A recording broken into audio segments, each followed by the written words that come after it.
Now come to this particular question. Questions on basics, and also it involves concepts of residential status. X was born in Karachi. He was also born in, his father was also born in Karachi on this particular date. This particular data means that he is a person of Indian origin. See, person of Indian origin is a person who himself, his parents or his grandparents were born in undivided India. So he is already born in Karachi, that is in 1945, that is undivided India. So this person will be regarded as person of Indian origin. Now this gentleman's citizenship is nowhere given to us in the question. So basically the hint has been given that he is a person of Indian origin, but whether he is also citizen of India or not, that data precisely has not been given to us. He is already staying in USA since 1986. Now he come to visit on India on October 10 for 200 days. So his number of days stay in India during the previous year, because for residential status you want his number of days stay in India during the previous year, will be from October 10 to 31st of March. Okay, so this 200 days, if you set up as 200 days and you go to the residential status calculation, then you will straight away go wrong, because it is 10th October to 31st of March, and this is going to be some 173 days. Okay, so his stay in India during the previous year is 173 days. Okay, so that now residential status you'll have to discuss. Wait for a while. Now bank account in Delhi is credited. Now bank account in Delhi is credited with net taxable salary by online transfer from Cyprus account, this particular, to State Bank Delhi branch. Now whenever there is this online transaction of money, the place where the receiving branch has been situated. Okay, so that is a place of receipt of money. Okay, so your receiving branch is Delhi, and therefore you have received this particular money in India. So you have provided the services in Cyprus. That means this salary is not accrued in India, but the salary is received in India. And because it is received in India, it will become an Indian income and it will become taxable in India. So how much is the salary given to me? 2,40,000. So 2,40,000 net taxable salary will be taxable in India because it is received in India. Okay. Now he has an income of 3 lakh from business of trading in computer hardware in USA. However, major business decisions are taken from India. So these 2 lakh rupees is your business income out of business controlled from India. Okay, so logically this particular 3 lakhs is neither accrued in India nor received in India, but it will become taxable in India because it is controlled in India, and if your residential status is not ordinarily resident. Okay, so for that, first of all, see, this particular provisions under section 5 will come into picture. This provision in section 5, okay, scope of total income. The person who is not ordinarily resident in India, the income which accrue or arise outside India will not be included unless it is derived from or business controller set up in India. Okay, so this particular money, if it is controlled from India, will be included. If it is not controlled from India, it will not be included. But this is only for not ordinarily resident status. Okay, so these 2 lakh rupees taxation will also depend on your residential status. Okay, 2,40,000 will anyway taxable. So for that there is no ifs and buts computation wise. Okay, now let's straight away discuss the residential status. His number of days stay in India is 173. He is a person of Indian origin, that much we already know. Determine the residential status of X and discuss the tax treatment of the salary income and this particular figures. Okay, now since he is a person of Indian origin, okay, see section 6, which is your residential status. Now in detail my residential status I have already explained in my lower level syllabus, so hardcore basics I am not discussing, but I'll do it as much as very much relevant in the given discussion. Okay, so you have to satisfy either A, you are individual, or C, subclause C. Sometimes textbooks write A or B also, but section number wise it is A or C. Okay, so it is a test of 182 days or more during the previous year. Okay, so my actual number of days stay is 173 days in India. So this particular condition will not be satisfied. Okay, now come to this particular condition. Within 4 years preceding the previous year, that is 4 years before the previous year, it is a test of 365 days. So 4 years preceding the previous year is a test of 365 days, and in the previous year, okay, it will be 60 days or more. So it will be a test of 60 days. Okay. However, as per this particular explanation, if there is a citizen of India, okay, who leaves the country for the purpose of employment or as a member of shipping crew, that means if I am a citizen of India, so this explanation is only for citizen of India, okay, and supposing if I am a citizen of India and if I leave the country for the first time, rather not first time, but if I leave the country for the purpose of my employment, logically first time, if I leave for the employment, then instead of 60 days, I'll have to substitute it with 182 days, okay, but this clause will not apply to me. Okay, because the citizenship as such is not clearly mentioned in this particular question. So this is only for the citizens of India, and in fact this particular data is he is not leaving the country. So in fact this is not even relevant in the given question. Okay, so this is not relevant. Okay, now explanation, second part, citizens of India or a person of Indian origin. Now this will be applicable because he is a person of Indian origin. Okay, now who is normally outside India, he comes on a visit to India. In that particular case, instead of 60 days, you have to substitute that with 182 days. You have to substitute that with 182 days. Okay. So instead of 60 days, I have to substitute that with 182 days condition. Is that very much clear? Okay. So that is one of the situation. Further, if I am a citizen of India or a person of Indian origin, and if my total income from foreign, other than income from foreign source exceeding 15 lakhs of rupees. That means if my total income, logically Indian income, technically the law says other than income from foreign source is exceeding 15 lakhs of rupees. Now see in the given case, I am not exceeding, no, it is 2.4 lakhs and maximum even 3 lakhs. 3 lakhs, again one more clarification I'll give you, but even if I include it, maximum 5, 6, 7 lakhs rupees, okay, so I'm not crossing this 15 lakhs of rupees, I'm not crossing that particular limit. So had it been if I were to cross, then instead of 60 days, I have to substitute that with 120 days, 120 days, okay, 120 days, okay. Now, this point also will not come because my Indian income is not crossing 15 lakhs right now, okay. So I'll have to substitute with 182 days. My actual number of days stay is 173. Okay, so I'm not going to satisfy this condition because here for preceding year 365 days and during the previous year 182 days. Okay, because that substitution will take place. Okay, so I'm not going to satisfy because 173 days is less than 182 days. So I'm not going to satisfy this condition. Okay, so I'm not even going to satisfy this particular condition for being a resident person.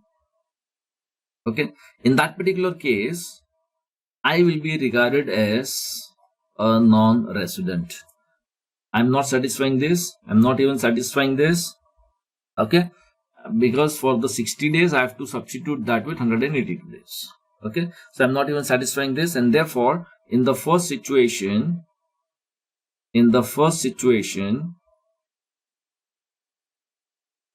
I will be a non-resident. Is that very much clear? Okay.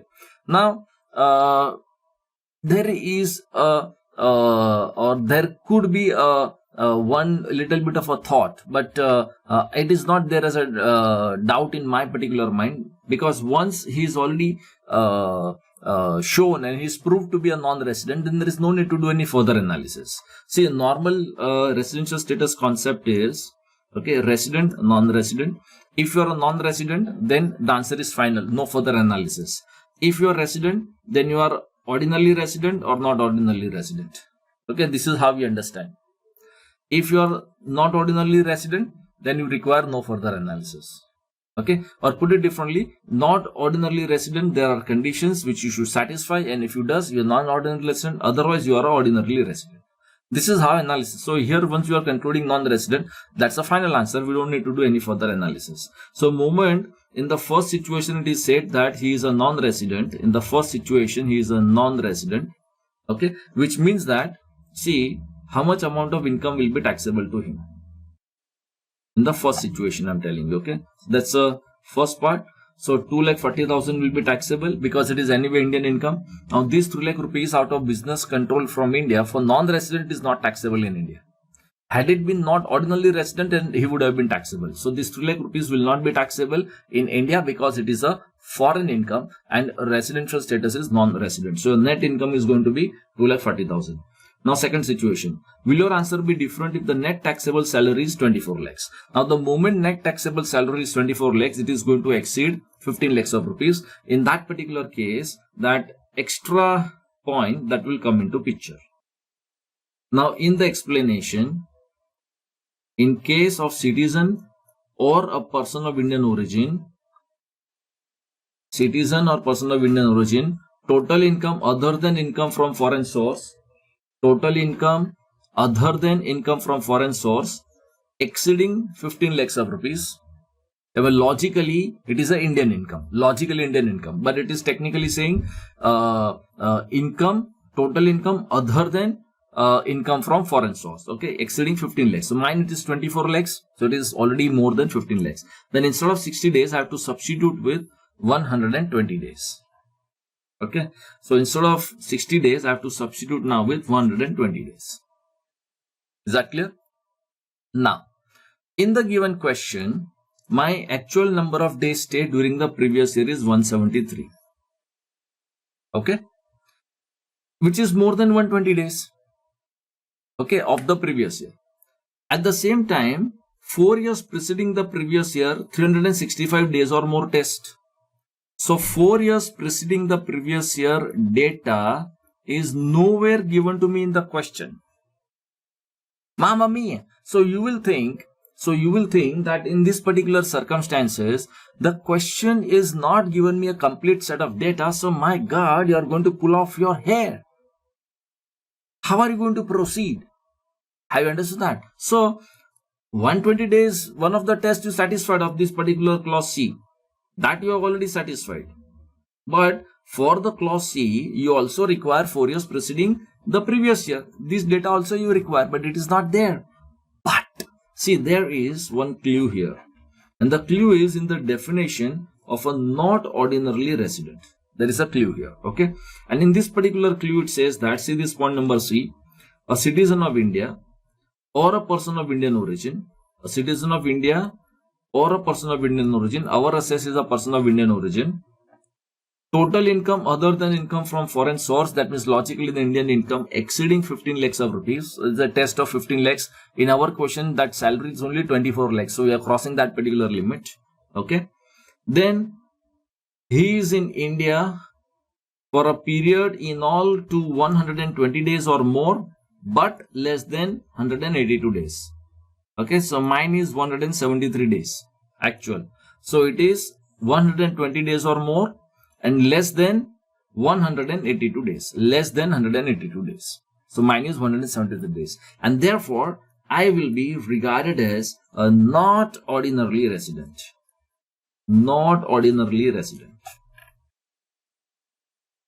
Beautiful.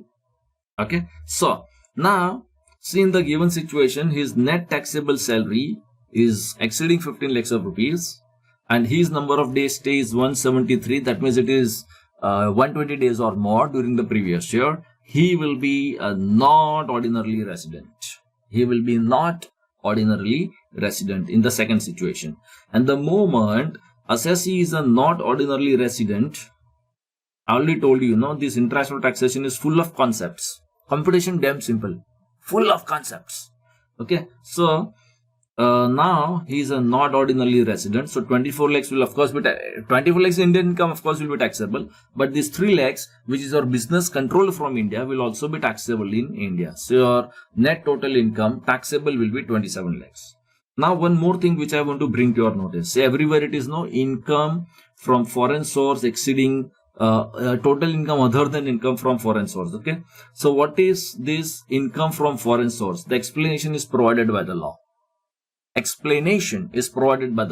Income from foreign source means income which accrues or arises outside India. That means it is outside India income, except income derived from business control set up in India. So if it is any, controlled or set up in India, then it will not be regarded as income from foreign source. So that is what it is trying to say. So if it is controlled from outside India, that is okay, foreign source. Okay, but if your business is controlled from India, it will be regarded not as income from foreign source. So it will be your total income, okay, excluding the foreign source income. This is how we will understand. Okay, logically this is your Indian income, logically. Okay, so if this income, if it exceeds the limit of 15 lakhs of rupees, then these particular provisions are applicable. Beautiful piece of law. Okay, so my second part of the answer is also over. Now third part of the answer. Will your answer be different if it is arrived on 10th March instead of October 10? Now supposing if he is arriving on 10th of March, then his number of days stay is just going to be some 12 days in India. He is coming for 200 days, but when he is coming on only 10th of March, so 10th of March to 31st of March, okay, so it is only 12 days stay in India. Day of entry and exit is always included as a day of stay in India. His net taxable salary is 24 lakhs, so he is already crossing that particular limit. Okay, but now this 12 days is not even exceeding that 120 days. First of all, see very carefully.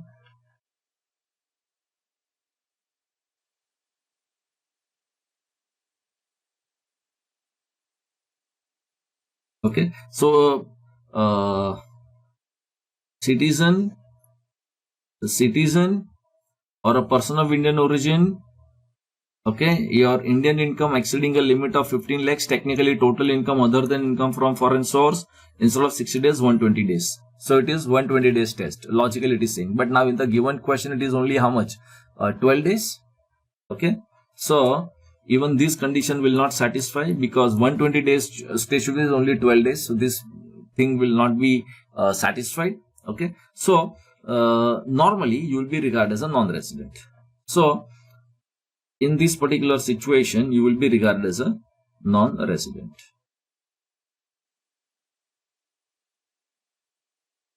One second.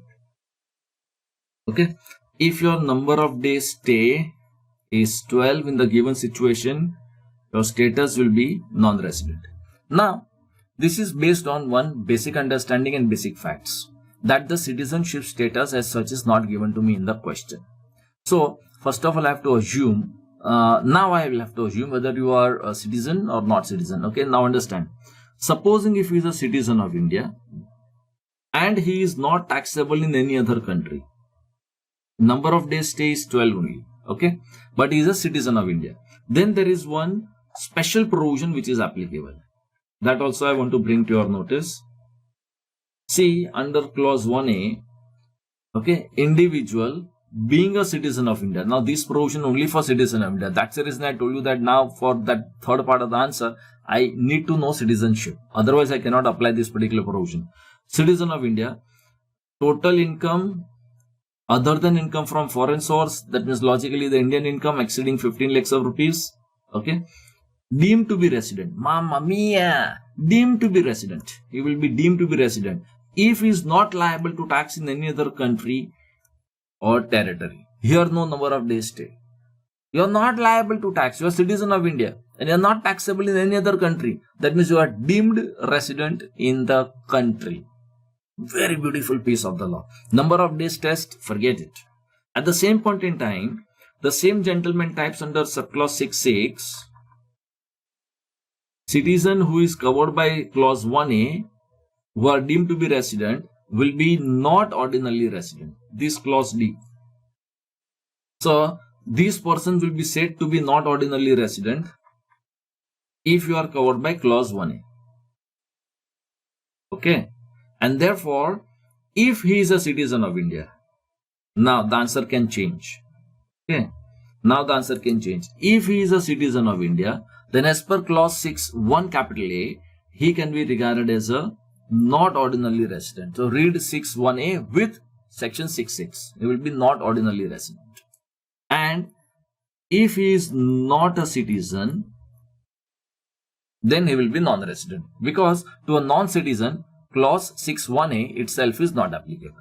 So this is 6.1A provisions, and if he is not a citizen of India, then 6.1A provisions itself is not applicable in this particular situation. Now in both the situation you already know the computation. Non-resident you know the computation. I already explained that to you some time back, and not ordinarily resident also computation. So computation accordingly you can do that. And in both the situation, now your residential status depends on the citizenship in point number 3, and accordingly you have to give your answer.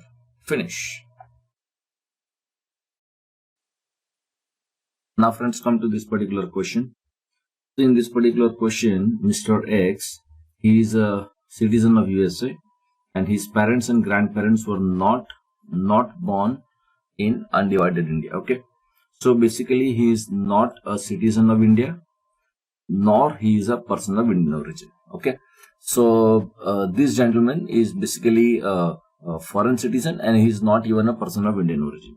Then all these status, however, his relatives like brother, sister, etc., okay, were born in undivided India. But that doesn't make any great difference. His relatives were born, that doesn't make. His parents or grandparents were not born in undivided India, so he is not a person of Indian origin.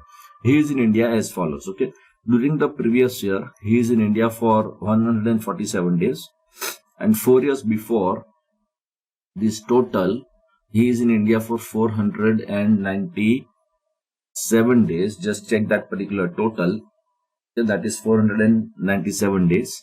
Okay, and before that he is not present in India. That means even if you want that 7 years before total, it is also going to be 497, because before the four number of years he was never present in India. Okay, so even 7 years total is going to be 497. Okay, now first of all let's discuss about his residential status. Okay, now see, in the given case his residential status under subclause 1. Okay, first of all, his number of days stay is how much? 147. Okay, his number of days stay in India during the previous year is 147. So condition A will not come because it is 182 days stay condition. Okay, now in the condition number C, let us see, 4 years preceding the previous year total is 497.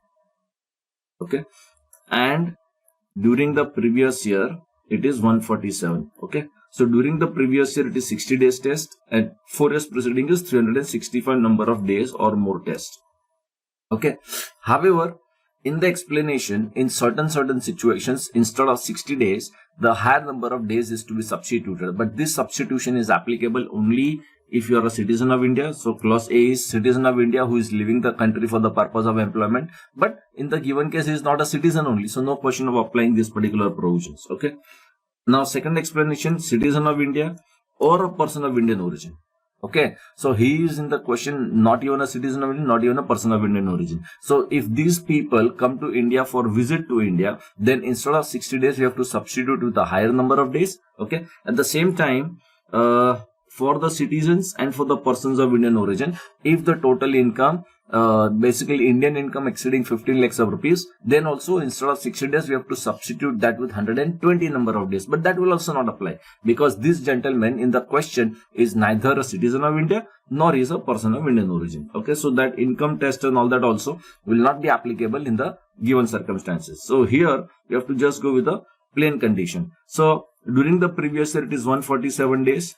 Okay, and 4 years preceding is 497 number of days, and therefore this gentleman is resident in India. Okay, now since he is resident in India, let us go and check whether he is a not ordinarily resident in India. Okay, so section 6(6), which basically defines a not ordinarily resident person, under this clause A, it says that he is a non-resident in 9 out of 10 previous years, or now in the given situation you can also go and find out each and every year residential status. Okay, so you can do that, but I'll show you the shortcut way of understanding this. And or during the 7 previous years preceding that particular year, he is in India amounting in all 729 days or less. Okay, but see, this is or, no, so if he stay in India is 729 days or less, so during 7 years also he is in India only for 497 number of days, because before the 4 years he is not present in India at all. Okay, so this condition of 729 days or less is already satisfied. Okay, so he is straight away not ordinary resident. Now this 9 out of 10 years being a non-resident, I can do the calculation. But since one of the conditions for becoming a not ordinarily resident is satisfied, I am not worried about this 9 out of 10 years. Otherwise, I can do that particular calculation also, so that I am not doing it. Okay. However, even if you have to do it, it is damn simple. I'll show you that particular shortcut method of understanding. See, all the years when he is nil, he will be a non-resident. If his number of days stay is less than 60, then also he will be non-resident. This year also he will be non-resident. Okay. Now, see these 140 days. Okay. So these 140 days is not crossing that, what should I say, 182 number of days. Okay. And in that particular case, it is more than 60 days. So you have to take the total of the preceding year. Okay, and this total 325 plus 32, it is some 357. So again, this particular year he is going to become non-resident. Okay, and this is 300 days. So these 300 days, that means it is already 182 days or more. So he is going to become resident. So practically 9 out of 10 years he is a non-resident. Only 1 year he is resident. Okay, that also you can say in this particular situation, but there is no need to do that particular calculation because not worth doing in this particular question. Okay, so he is ultimately decided and concluded as a not ordinarily resident. Okay, so his status is not ordinarily resident in the given question. Okay, now let's see, not ordinarily resident means foreign incomes are not taxable in India. Only one exception will be that if he had any business which was controlled from India, if it was there, but I think that business etc. is not there. Now he has got investment in shares in the German company. Dividend on this particular shares is paid by German company by transferring funds from Germany to his bank account in USA via ECS. That means this particular money he is receiving outside India. Okay, so it is not received in India. Further, it is a German company dividend, so it is not even accrued in India. That means this particular income is purely his foreign income, and this particular foreign income will not be taxable in India because he is a not ordinarily resident. Now, as per the law of Germany, some tax was deducted and paid to the German authorities and all that. So that is okay. It is basically the tax in the foreign country. So that we are not concerned because his status is not ordinarily resident. And Mr. X has received this much German mark in dividend. So amount of the dividend is, but this particular money is anyway not taxable in India. We're required to discuss the tax treatment. So this money will not be taxable because his residential status is not ordinarily resident.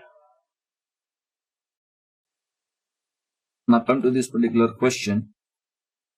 Now X is a foreign citizen and not even a person of Indian origin. The moment neither citizen nor a person of Indian origin, in that particular case, that substitution of 60 days with 182 days or 120 days as the case may be, those points explanations will not be applicable. Okay, now he visits India every year in the month of April for 100 days. So every year he comes for 100 days. Okay, so see, during the previous year he has come to India for 100 days, and every year he comes 100 days. Okay, so this condition A will fail because 182 days that will fail. Now point number C, then clause number C. Okay, 4 years preceding that particular year. Okay, it will be 100 into 4, that is 400. Okay, so 365 days test is satisfied, and during the previous year 60 days. Okay, so previous year number of days stay is 100. So this condition C has been satisfied. That means 4 preceding years, preceding previous year 365 days test and previous year 60 days test fully satisfied. So he will become resident. Okay, he will become resident. Now, not ordinarily resident, subclause 6(6).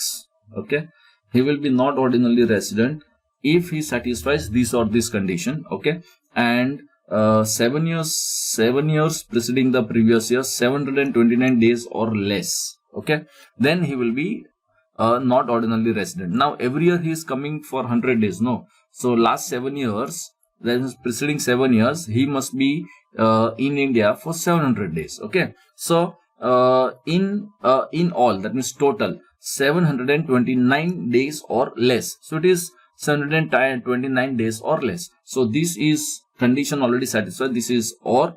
Okay, under 6A.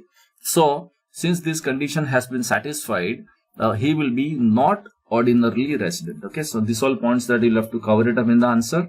Okay, so this Mr. X, who is a foreign citizen, Mr. X is a not ordinarily resident. Okay, now since he is a not ordinarily resident, he will be chargeable to tax in India only for Indian incomes. That means his foreign incomes will not be taxable in India. Only one exception will be for this gentleman, that if it was a business controlled from India or a profession set up in India. However, in this particular question, there is no such data. It has been given to us. Okay. Now he has got one property in London. So, and rent income with respect to the property in London. So, this particular gentleman has got only one type income, that is rent of the property, and that is also in London. So it is already accrued outside India. It is not accrued in India, and it is not even received in India. So received data is given to us. Now Mr. Sundar. So one Indian person is paying, Sundar is resident. He is paying rent for this particular London property, and Mr. X transfers this particular money, Bank of America, New York branch, this particular account number regularly by online transfer. Okay. So, this transaction is done by online transfer, and it has been transferred to Mr. X from his London account to Mr. X in New York. Okay. So, that transaction is also outside India. This money is also received outside India, because in case of online transfer, the place where the receiving branch is situated, that is the place of receipt as a matter of concept.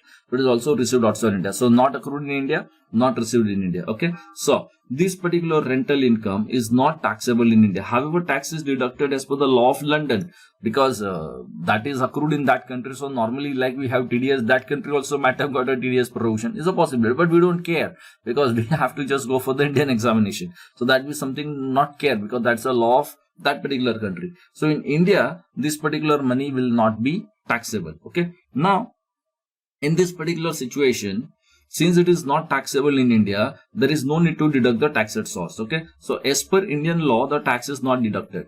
Okay. So there is no default here. The reason being that these monies of that gentleman is not taxable in India. So there is no tax deductible in India. Okay. Because normally for this type of international transaction where you are paying outside India, if you don't deduct the tax, there is a business disallowance. But in this particular case, it will not come, because it is not taxable in India. So tax is not deductible in India, and you have not deducted the tax. So everything what you have done is correctly what you have done.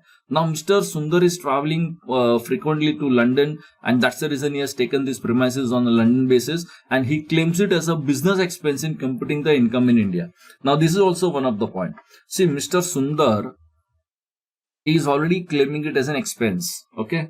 So in the books of accounts, he is debiting expense account, so rent or whatever, expense account debit, okay, to Mr. X account credit, okay, and he is also making a payment to that particular gentleman, so X account debit, okay, and through some bank, he has got said bank of some data has been given to us, Mr. X, Bank of America, this particular branch, and his London HSBC account. So from London HSBC account, he is transferring money to some New York. Okay. So this is already an entry which is already passing. Now this is a book entry. Keep that in mind. This is a book entry. A book entry is not a receipt in India. See, Sundar is already booking expenditure in India. Mr. Sundar is using this property which is in London for his business purposes, and he is claiming this rent as a business expenditure. So he is debiting as a business expenditure. That does not mean that the foreign person has received the money in India.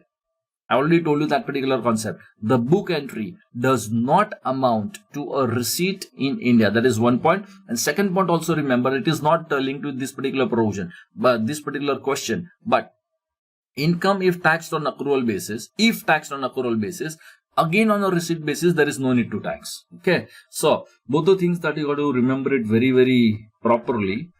I will show you that particular provision very precisely. This is section 5, which is a scope of total income. Okay. In the scope of total income, okay. Okay. These explanations, okay. Incomes which are accruing outside India, okay, shall not be deemed to be received in India within the meaning of this particular section, just because it is taken into account in the balance sheet prepared in India.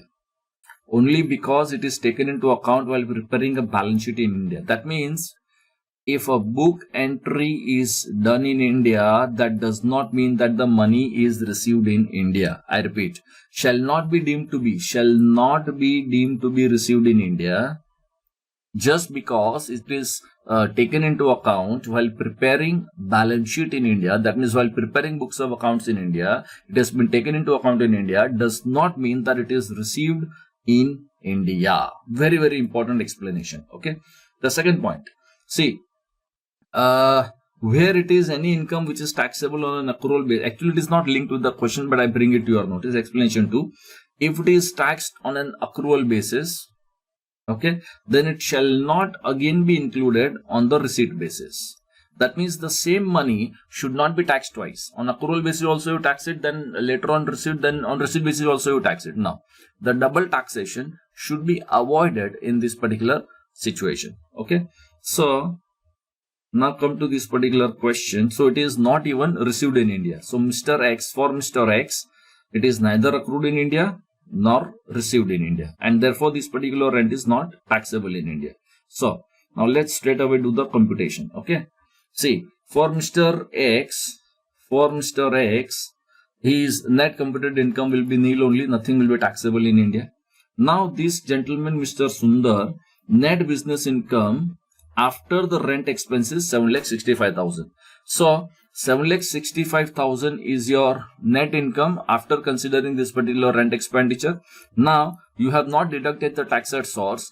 So normally for default in TDS compliance, there is a business income disallowance, but that will not be applicable in the given case. Why? Because the monies are only not taxable in India, and that's the reason there is no taxability which is required. Taxability required in the hands of Mr. X, and therefore no TDS is required, and I have not deducted the tax at source, so no question of any disallowance. So in this particular case, 7,65,000 rupees will be my net computed total income. That means income additions because of the TDS not compliance is not required in the given question.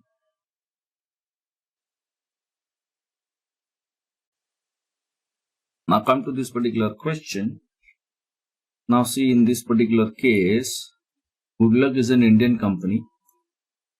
Okay, 5 members of the board and all that. All shareholders are foreign citizen and non-resident. Now, Indian company, whether your shareholders are here, there, your board is here, there, inside, outside, nothing doing. Indian company is always resident in India. That is a point number 1. Okay. So, the residential status, section 6, okay, with respect to the company, a company will be resident in India if it is an Indian company. That means if it is an Indian company, nothing doing, no ifs, no buts, you are always resident in India, no matter where your shareholders are here, there, inside, outside, your board, inside, outside, nothing doing. However, other situations, that means the foreign companies, okay, where the place of effective management in that year is inside India. That means in case of a foreign company, your place of effective management, we call it as a poem, okay, the place of effective management is important to decide whether your residential status is resident or not resident. And the place of effective management, as provided in the explanation, is where the key management and the commercial decisions are necessary for the conduct of the business are being undertaken. So where the key decisions are taken, that is a place. But Indian company is always resident in India. That is a point number 1. Okay. So these board of directors, all members, these, that, it's all not relevant from residential status point of view. Now, business of the company is controlled from a place outside India. That is also not relevant. You are Indian company, that is registered as per the Indian law. Finish. Nothing doing. You are resident in India. Okay. Now, this particular company is in manufacture of some machinery for gem and jewelry. It sells the machinery to various countries, especially development to Mr. Chandra. Okay. Now, Mr. Chandra is a citizen of Hong Kong and he does not have a permanent account number in India, and he is having a worldwide business. Now, this Mr. Chandra, it has been clearly given to us in the question that he is a citizen of Hong Kong. So it is given to, he is a citizen of Hong Kong. That means he is not a citizen of India. However, it is also a possibility that sometimes dual citizenships also can come into picture.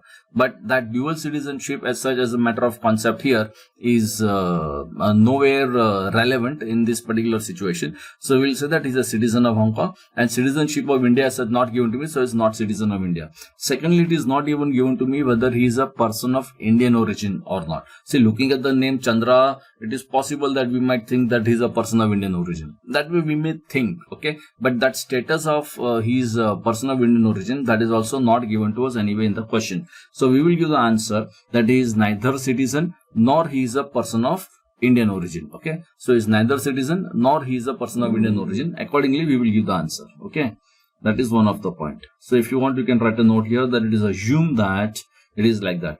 So first of all, we need to know the residential status of Mr. Chandra. Okay, now his stay in India during the every year since last 15 years is 55 days. Okay, so his number of days stay every year is 55 days, including previous year. Okay, and in the alternative, it is given to us that since 15 years it is 120 days or 100 days. So all the variations have been given to us. Okay, so now in the residential status, first of all, he is neither citizen nor a person of Indian origin. Okay, as per our understanding here, and therefore the explanation, which is a substitution of 60 days with 182 days or 120 days at the respective places, these provisions will not be applicable. Okay, so now for him 182 days, first of all, previous year, suppose previous year he stays only 55 days. Okay, so a condition is not satisfied, that is 182 days, and in C during the previous year it should be 60 days or more, so that is also not satisfied. Okay, so if he stay in India during the previous year is only 55 number of days, and even all the preceding years up to some last 15 years is 55 days, then he is a non-resident. Okay, so in one of the situation he is a non-resident. Okay, now supposing if he stay in India every year for 100 days. Okay, if he stay in India every year for 100 days, then again condition A will not be applicable, because that is previous year 182 days, so this will not apply. Okay, now point number C, that means clause number C, during the previous year it is 100 days, so it is 60 days or more, so that condition is satisfied, and 4 years preceding the previous year 365 days, so it will be 100 into 4, that is 400 days, so this condition is satisfied, and therefore he will be regarded as resident. Okay, he will be resident if he is every year number of days stay is 100 days. However, if it is 120 days every year, then also will be resident. Only thing, it will be 120 multiplied by 4, so it will be 480 days in past 4 years, and previous year will be 120 days. So then also he will be resident. Okay, now let's check whether he is a not ordinarily resident. So for 100 days also and for 120 days every year he is resident. Okay, now not ordinarily resident.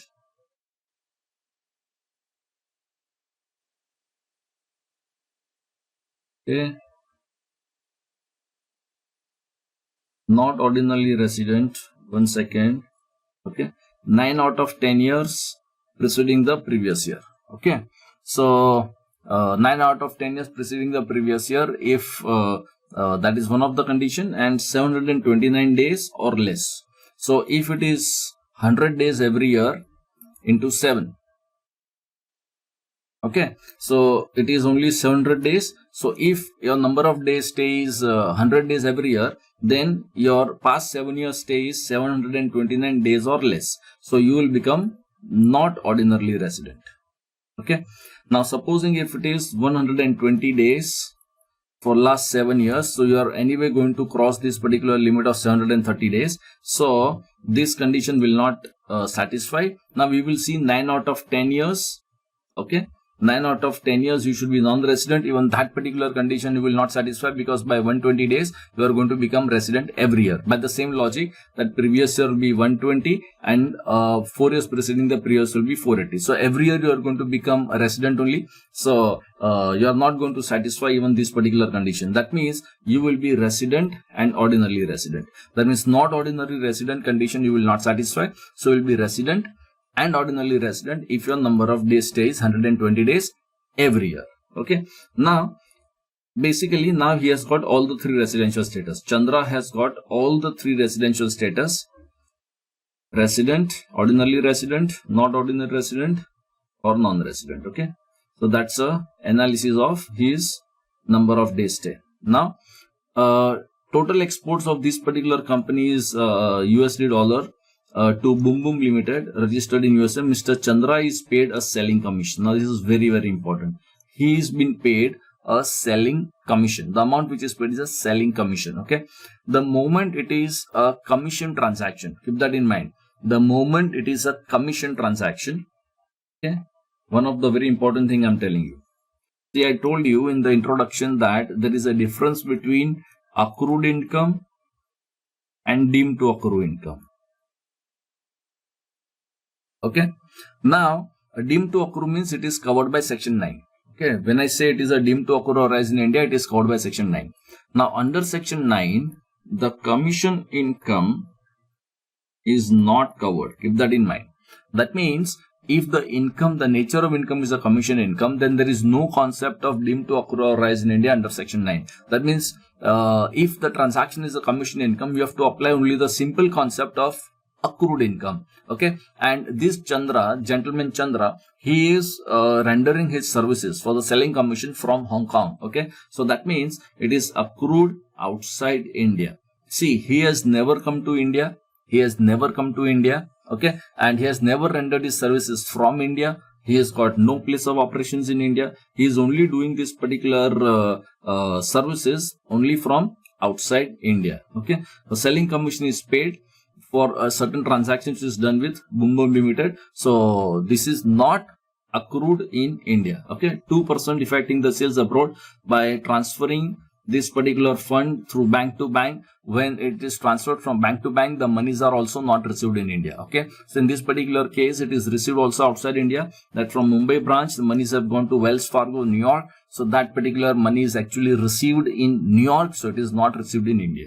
Okay, so these all details have been given. No tax have been deducted by this particular company on the commission payment. Okay, now since no tax has been deducted, that is okay, because it was not taxable in India, so tax was not deductible in India. Now from the TDS point of view, I want to bring one provision to your attention. I already told you the entire international taxation is a pure concept only. So if your concepts are very clear, no calculation will not make any problems to you. Section 195 is TDS with respect to non-resident. This is a very unique language under section 195. Let me bring that to your notice. Okay, any person responsible to pay any non-resident, not being a company or to a foreign company. So if you are paying any money to non-resident, not being a company or to a foreign, non-resident or foreign company. Okay, in that particular case, any other sum chargeable under the provisions of the Act. Okay, so if you are paying any sum or any other sum, some specified transactions are covered, but any other sum which is chargeable under the provisions of the Act. So if it is chargeable under the provisions of the Act, then this particular tax shall be deducted. In other words, the TDS provision is based on taxability in India. So supposing if Chandra is non-resident, okay, and you are making payment, so whether the income is taxable in the hands of Chandra, that you have to take the decision at the time of TDS. Okay, and if the monies are taxable in India in the hands of the Chandra, then the tax is deductible. Otherwise, the tax is not deductible in this particular situation. A very general purpose and a very unique language of section 195 from the TDS point of view. Okay, so if Mr. Chandra is a non-resident, then the monies are not taxable because this is a foreign income. Okay, if he is a not ordinarily resident, then also it is not taxable because it is a foreign income. But if the Chandra is resident in India, okay, tax is not deducted. But supposing if the Chandra is resident in India, then the tax will become deductible.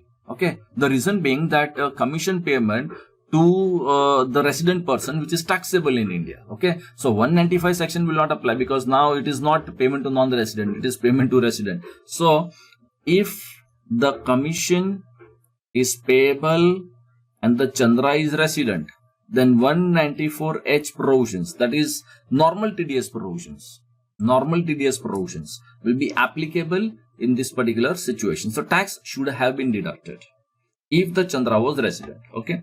Now sometimes you will worry. See, in real life, you will never know.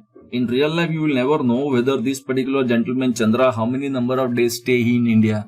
See, when company is doing transaction with an individual, well, you will never know. So this gentleman Chandra, 55 days stay in India, you will never know in real life. So in real life, you will have to generate the data. You have to communicate with Chandra, what is your status and this and that. Some evidence you have to have and then take the decision. But in a question where his number of days stay is already printed, so that we have to use the question data and give the answer. Okay. Now, this Mr. Chandra, if he is resident, 194H provisions TDS is applicable. He does not have a PAN number, okay? And because he does not have a PAN number, then the higher rate of TDS also will be applicable, okay? So it is 194H, the rate of TDS, or he does not have a PAN, so that higher rate of TDS as per section 206A, that particular provision will be applicable. So TDS should be deducted if Chandra is resident, okay? Now no tax is actually deducted, okay? So in view of the fact the payments were made outside, the payments are also made outside India. So if the payments are made outside India, tax is not deducted, then there is a business income disallowance. So that will be the part of your business income. Also very, very valuable point that will come into picture. 1 second, I think that business income provision TDS, I don't have it here direct right now, but I've already explained that to you in the business income chapter. So that's no big deal whatsoever. And net business income of Good Luck Limited is 13,10,000. Okay, so now let's see the computation very, very quickly. Okay, see, first of all, Mr. Chandra, resident, ordinarily resident, not ordinarily resident, or non-resident. Okay, how much is that commission coming amount? Is it given to us, or otherwise we have to multiply and get 2% is given? US dollar 1,20,000, 60. Okay, so you can just multiply. I think 1,44,000. Okay. So Mr. Chandra, 1,44,000 will become taxable. In other residential status, it will not be taxable. Don't forget that commission income is not covered by section 9. Okay. Keep that one particular point, because if section 9 comes, no, then the whole concept will go topsy-turvy. So in the given case, section 9, it is not applicable. Keep that in mind. Okay. Now see Good Luck. Good Luck, first of all, there is no TDS done. Okay, so its income, before doing this adjustment, something is given to me in the question as 13,10,000 net business income after the deduction of commission is 13,10,000. Okay, so 194H normally you should have done. Okay, higher rate because of no TDS, sorry, no PAN, that will also be applicable. Okay. And the payment is also outside India. Payment is outside India in any situation. Okay. So entire 1,44,000 in the business income will go for disallowance because it is paid outside India and there is no TDS compliance. Okay. In other situations, there will be no disallowance because income is only not taxable, no, in the hands of the non-resident. So tax is not deductible only. So there is no question of any disallowance coming into picture in any other situation. Okay. And accordingly, the answer will be computed. Okay, in this particular scenario, very, very beautiful question. Now, only one thing before I just wind up. See, I'll tell you section 9 as a matter of introduction only. See, as I told you that popular transaction under section 9, in detail we will also discuss deemed to occur or arise in India. But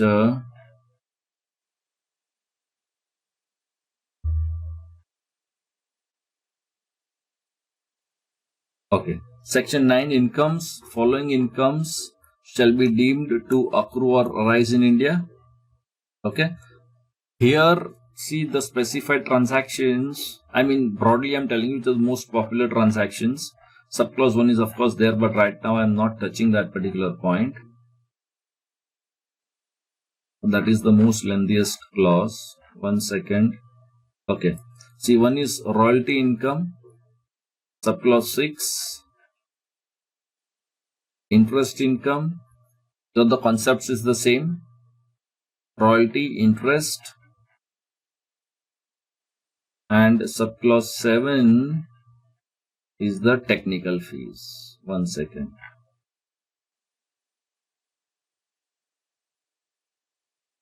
The clause 7 is technical fees. Okay. Most popular clause: interest, royalty, and technical fees. All the three provisions are almost on a similar lines. Okay. Language interpretation is almost the same, but I'll just use this royalty for the explanation purpose.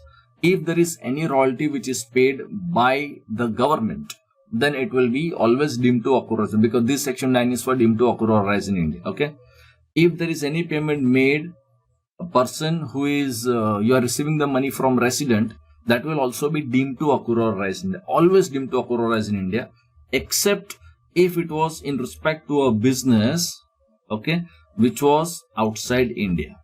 So see, our good luck is paying to Chandra. Okay, the good luck is always resident because that is an Indian company. So Chandra's income will always be deemed to occur or rise in India if it was a royalty technical fees income. Okay, except if it was in relation to the good luck's business outside India. But good luck is doing business inside India, so it is linked with the business in India. Now, no matter where the Chandra rendered the services, whether it is accrued in India, not accrued in India, nothing doing. But did you receive from a resident person, it will be deemed to occur as in India. And the whole answer could have undergone a change. Instead of a commission, supposing if it would have been the royalty technical fees, then it would have undergone a change. The entire answer would have undergone a change. Have you understood that? Because it would deemed to occur as in India. Okay. And point number C, if you receive any money from non-resident, okay, it will be deemed to occur as in India if it is payable with respect to any business in India or any source of income in India. So, if it is received, that means if Chandra is receiving money from a non-resident, okay, then it will be deemed to occur as in India. It will be deemed to occur as in India if that person's business is related with India. So, here it is the Chandra's rendering of services not very much relevant. What is relevant is that Chandra is getting the income whether it is linked with Indian business or not. So no matter where Chandra render the services, that means accrual concept is not relevant only. Here the relevant concept is that the transaction is in relation to a business in India somehow or the other. Okay, and if it is, then it is always deemed to accrue or arise in India. Now if you see in this particular question, okay, the facts, it is told to you commission. Okay. See, this Indian company is doing where the business, this particular good luck, what is the business of good luck? Okay. Is engaged in manufacture of machinery, of diamond cutting, polishing, gem and jewelry.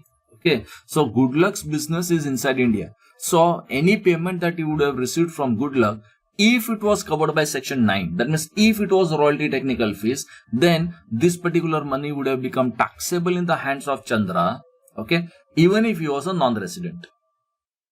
Have you understood that? And that is a core difference between accrued and deemed to accrue or rise in India.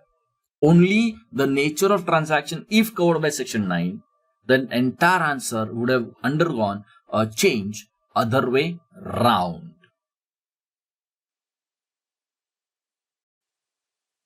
Now come to the second part of this particular question.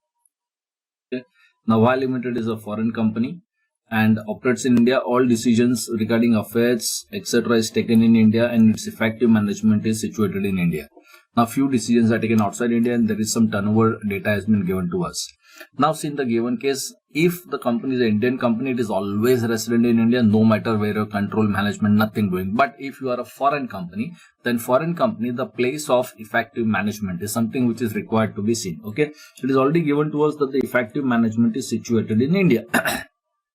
And therefore, it will be regarded as a resident in India. However, this turnover has been given because there is one very big circular with respect to place of effective management applicable only if turnover exceeds the limit. That is the reason this particular turnover criteria has been given to us, but it is not very much relevant right now. So, under section 6,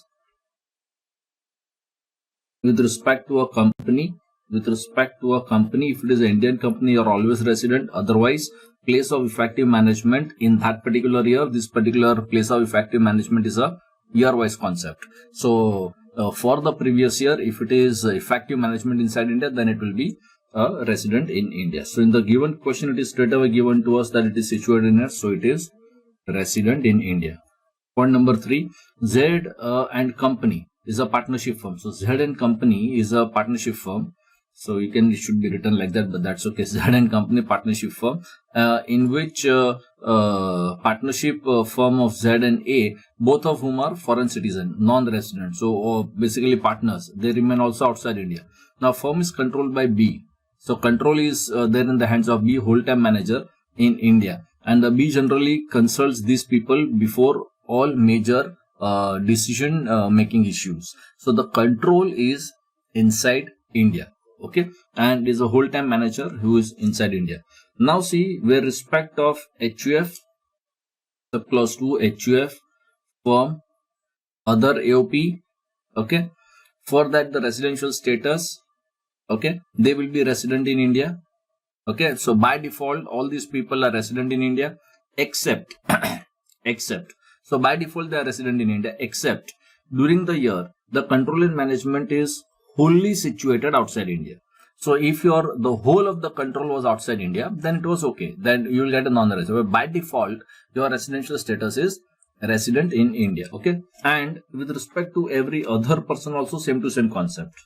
With respect to every other person also, same to same concept. Okay. But right now in the given question, we are talking about a partnership firm. So if it is said that it is partly in India, partly outside India, something like that, that means you are resident. By default, you are resident in India.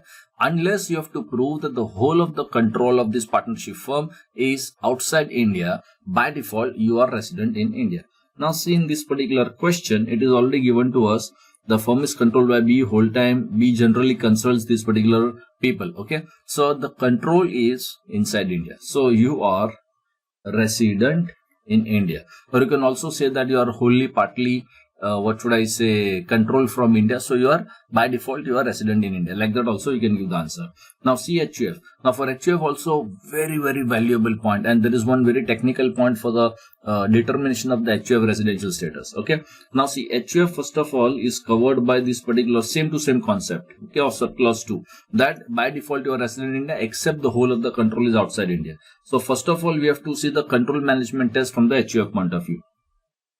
Now, whose Karta is a person of Indian origin. Okay. During the previous year, non-resident and he stayed in India is all that. The family's business, the control is important. Controlled by a team of professionals in India under the guidance of C. So, HUF is resident and it is based on the test of control. Okay. Based on the test of control, you are resident in India. Okay. However, HUF can also be a not ordinarily resident. Okay. Now for not ordinarily resident also there is a conditions. Okay. But those conditions will be applicable on Karta. Beautiful point. So for whether you are resident or non-resident, we will see the control management test. Okay. But for not ordinarily resident, we will see the test, but that test will be applicable on the Karta. That is very, very important. Okay. So that is a piece of, important thing when it comes to interpretation with the residential status of HUF. Okay. Now, first of all, I will take you to this particular barrack provision. See, under section 6, because 6 is the residential status test. Okay. HUF covered by this particular clause. And the test is by default you are resident in India except the whole of the management is outside India. Okay. Now, under subclause 6, not ordinarily resident test. Subclause B, Hindu undivided family whose manager has been a non-resident in India. So here that 9 out of 10 years or that 7 years test, 729 days or less. Okay. This particular test is to be applied with respect to the manager. Whose manager? That is a person who is the Karta. Karta in the English is called as manager. So the person who is managing the affairs of this particular HUF, that Karta, okay, if he satisfies either of the conditions, 729 days or 9 out of 10 years non-resident, then the HUF will be regarded as a not ordinarily resident. So for checking not ordinarily resident, the test of Karta is relevant. Okay. So see here the Karta's details have been given to me. So he is in India only for 25 days during the April. Okay. And preceding year, every year every year he comes to India generally for 25 to 100 days. Now, so typical 25 to 100. So let me say maximum 100 days. So last 7 years, he will be present in India for 700 days. Okay, which is less than equal to 129 days. And therefore, the HUF will be regarded as a not ordinarily resident. Okay, so in the given case, the HUF will be regarded as a not ordinarily resident in this particular situation. Now, however, the Karta, that means Mr. C himself, he is during the previous year inside India only 25 days. So Mr. C in his personal capacity will be a non-resident because only 25 days, no. So even 60 days test is not going to satisfy. Okay. So he will be non-resident. So put it differently. The status of Mr. C individual can be different and then CHUF for the previous year. Okay. So don't confuse that status of C individual will always be same as CHUF. No, it is not like that. It is only for the not ordinarily resident. I repeat, it is only for the not ordinary resident test. We will see that 729 days test or 9 out of 10 years test of being a non-resident on the Karta. Okay. But C individual residential status is completely different concept and then compared to C HUF concept. So here in this question, Mr. C will be non-resident and CHUF will be not ordinarily resident.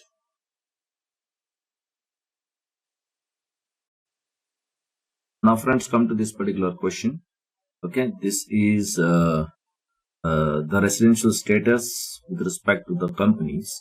Now friends, before I go to the residential status of the company, one of the basic provision which I want to bring to your notice is section 6. In fact, I have already explained this to you, but this is a repetition. Okay. The residential status with respect to a company will be resident in India if it is an Indian company. So Indian companies always resident in India, no matter where your board meetings are held, where your AGM is held, where is your other functioning. Indian companies always resident in India. And any other companies, that means logically the foreign companies, the place of effective management in that particular year is in India. This place of effective management, keep that in mind, it is a year-wise concept. Okay, so with respect to every year, you have to see the place of effective management, and this particular place of effective management in the explanation is given where the commercial decisions necessary for the conduct of the business are being taken. So where the place where these commercial decisions are being taken, that particular place is the most relevant place for deciding where the place of effective management is. Now for this place of effective management, there is one very long circular. Okay, 1 second, let me scroll.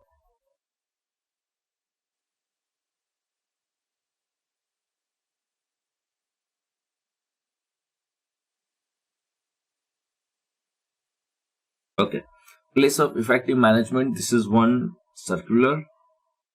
Okay, a very long circular. In fact, before this circular of 2017, there was one more circular. See, this is circular number 25 2017. So these two circulars taken together.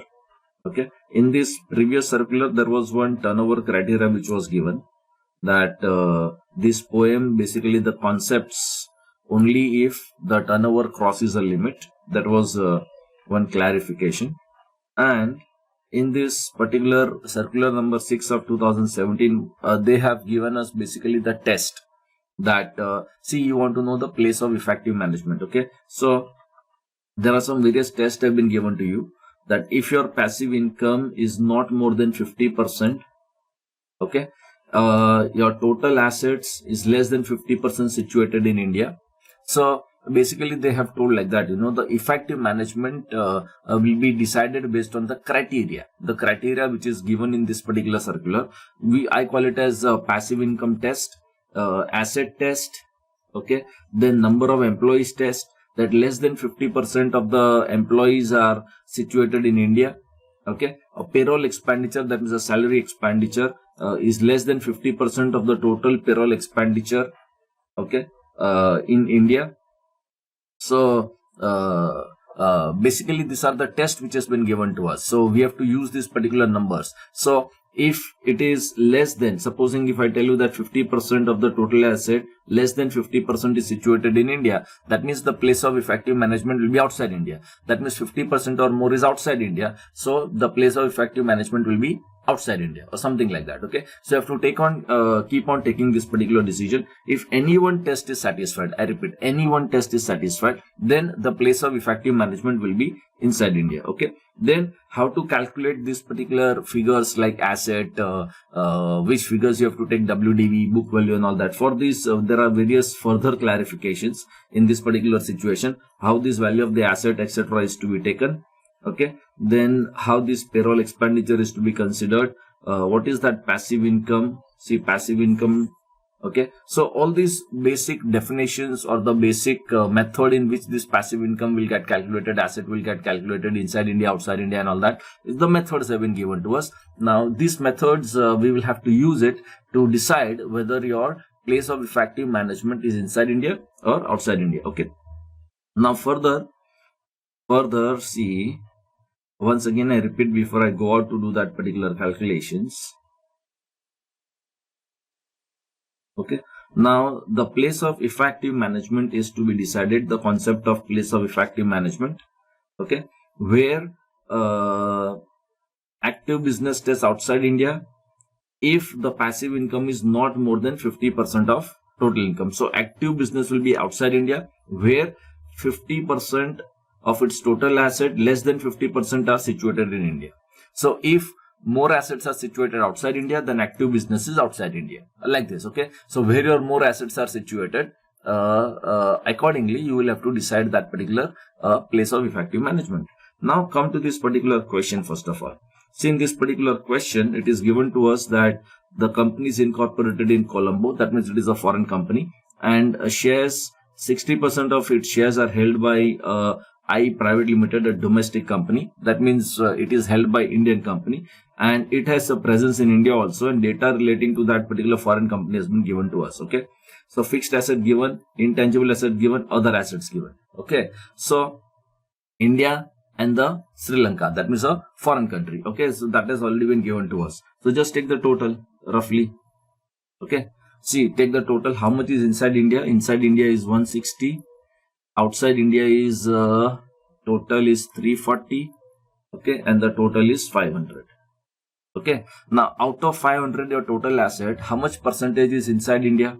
It is 160 value, so it is 32% inside India. Okay, and balance, that means you can say 68% is outside India. Okay, so less than 50% is inside India. Okay, in other words, this particular, as per this particular test, that means a test basically will say that the active business is outside India. Okay, because less than 50% is inside India. Okay, so this particular test, sometimes I will say for the sake of simplicity, the test fails because we want to know whether place of effective management is inside India, that we want to know. So we'll say that it is not inside India. So whichever grammar that we use it, so it is more assets outside India, so it is effective management outside India. So that particular test has failed. Okay, now detail like, the book value, WDV, opening closing value and all that is not given to us in the question, so not very much relevant. But otherwise this particular asset, say we have to do that calculation. Okay, the value of the asset, the value of this particular asset, if it is depreciable, then average of its value for tax purpose at the beginning and at the end of the previous year. So like this detailed calculation also which we may require, but that so much of detailed calculation I'm not doing it right now, and because question doesn't give us that particular data also. Okay, and therefore this detailed explanation, of course it is there, but in the given question we are not going to use it. Okay, now come to the next test. Okay, in the question, income from trading operations. So this is income criteria. Okay, this is the income criteria from trading operations. Income from investments inside India, outside India has been given to us. Okay, now we have to find out how much is passive income test. Okay, see, it says that active business will be outside India if the passive income is not more than, of its total income. Okay, so passive income should be not more than total income. Okay, 50% of the total income. So we should know the total income and we should know the passive income, and we will have to test that how much percentage is the passive income. Okay, here it is 50% test which has been given to us. It should not be more than. So if your passive income is not more than, that means it is less than, then active business is outside India. So if you have a more passive income, that means it will be, your active business will be inside India. Now passive income definition and understanding. Okay, passive income of the company will be aggregate of income from transactions where both the purchase and sale of goods is from associated enterprise. That means a related person. If both purchase and sale, if both the purchase and sale is from associated enterprise, that means it will be regarded as a passive income. Income by way of royalty, dividends, capital gains, interest, rental income. This is your passive income. Okay, and this particular interest income, if interest income will not be considered as a passive income in case if it is engaged in business of banking or it is a public financial institution and its activities are regulated as such under applicable laws of that particular country. That means for a banking business, this interest will not be regarded as a passive income. Okay, so let's come to this particular question now. See, from trading operations, it will not be regarded as a passive income. So this is not passive. Okay. However, income from investments. So income from investments is basically all these types. See, income from investments is dividends, interest types. So income on investments is basically dividend, interest income types. So that is all passive income. So this is your passive income. Okay. So first of all, you take the entire total. The entire total is 45 and 50. So the entire total is 100, and passive income is 30 plus 13. Okay. So 43 is your passive income. Okay. Now it is not like passive income inside India, outside, not like that. Total passive income you have to see. Okay. So with respect to passive income, whether in whichever country it is, passive income is passive income as per the definition. Okay. And that particular passive income, irrespective of in which country it is, you have to take a percentage. Okay. So this is 43%. Okay. Now, this particular passive income should not be more than 50%. So it is not more than 50%. Okay. So in that particular case, the active business is outside India. So if any one test would have satisfied, the active business will become inside India. Okay. Something like that. So here still as per this particular test, the active business is outside India. Okay. Now let me erase this. Let's go to the next test. Next test which is given to us is the number of employees resident in the respective countries. It is a number of employees 40 and 60. So total is 100 and inside India is 40%. Okay. So in this particular case, see the number of employees, 50% of the total number of employees are situated in India, less than 50%, okay, or are resident in India, okay, or are resident in India. So this particular employees, number of employees test, okay. Now this data is given to us. The next test is payroll expense, but the payroll expense test is not given to us in the question. So what test is not given to us, we will ignore it, okay. So here less than 50%. So our actual percentage is 40%, that we have already calculated. So it is less than 50% is situated in India. That means the active business is outside India. Okay. That means logically you can say that 60% is outside India. So the active business is outside India. That also you can think from the imagination point of view. Okay. So this particular test also fails. Okay. So in this particular situation, what will be our conclusions here? That for all this situation, it is active business test is outside India. Okay. Therefore, the place of effective management is outside India. Is this outside India? Okay. And therefore, since it is outside India, our assessee company will become non-resident. Okay. So if your place of effective management is inside India, then you are resident. If the place of effective management is outside India, you are non-resident. So it is outside India. So answer is that our company, this John Butler is non-resident. Okay. Now second part, Because of the increase in the operations in India, more manpower is needed. 30 more employees may be required. 30 more employees may be required in this particular regards. Okay. Now, they can either take these employees directly in its payroll and can outsource it, the increased operation, or the external agency which will be engaged in 15 employees in this particular regards. So, you require some extra manpower and you want 30 more employees with respect to operations in India. So you have to take that particular decision. See, one thing to keep this in mind, that from the foreign company point of view, it is always better to be non-resident in India. Always, because then if you become resident in India, then your global income will become taxable in India and a lot of complications will come. So better you should be non-resident. Okay. But now you need 30 more employees. Okay. So what you do is 40 plus 30. Okay. Your total number of employees will now become 130. Okay. And out of which 70 will become inside India. Okay. So if the 70 becomes inside India, then percentage becomes 54%. Okay. So now your employees in India is not less than 50%.